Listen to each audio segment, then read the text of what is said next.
Welcome to TRA's series of presentations on Public Transportation Agency Safety Plans, or PTASPs.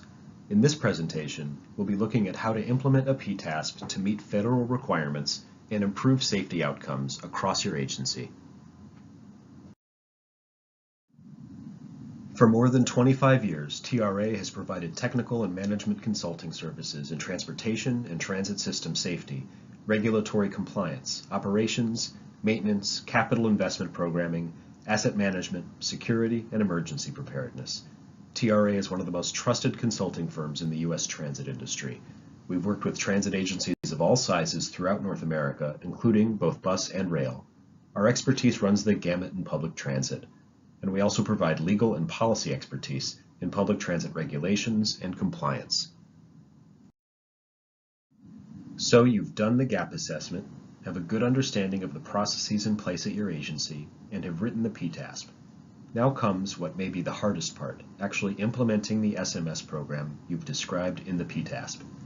The PTASP is a living document, and as such must be put into practice. Clearly, each agency is unique and will need to do different things to scale their SMS program appropriately. However, there are some common themes that will most likely apply to virtually every covered transit agency, regardless of size, including hazard identification, analysis, and mitigation, a key part of safety risk management. Safety data collection. It's difficult to impossible to know what the risks are or whether what you're doing to promote safety is working if you don't collect good data. Safety performance monitoring. This is critical to being able to tell whether written plans, policies, and procedures are being implemented and if overall safety goals are being met. Some other best practices to share in implementing an effective safety program include, but are not limited to, setting up a structure of safety committees at different levels of the organization, from executive through management and to the front line. Having such a committee structure in place will help ensure that safety issues are brought to the attention of appropriate departments and individuals. Setting quantifiable, measurable safety goals and objectives. Safety goals should include reducing customer and employee injuries and accidents, and improving operating rule compliance and maintenance compliance.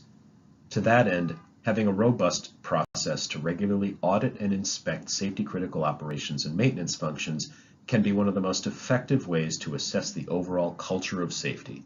If employees believe that the organization cares about their safety, they are more likely to care about safety too. As part of the concept of continuous improvement, agencies should continually use the data they collect to help identify safety risks and prioritize their mitigation or elimination. Finally, having a formalized process for tracking, monitoring, and verifying risk mitigation activities will help hold employees and managers accountable for safety performance and help demonstrate that the agency does not pay mere lip service to safety. Remember, the success of SMS depends on recognizing safety as a core value and aiming for continuous safety improvement. This requires abandoning the notion of safety as a state to achieve and adopting the idea that safety is an everyday, ongoing process. At its core, SMS is really about answering these questions. What are our most pressing safety concerns? How do we know? What are we doing about it? Is what we're doing working? And how do we know that?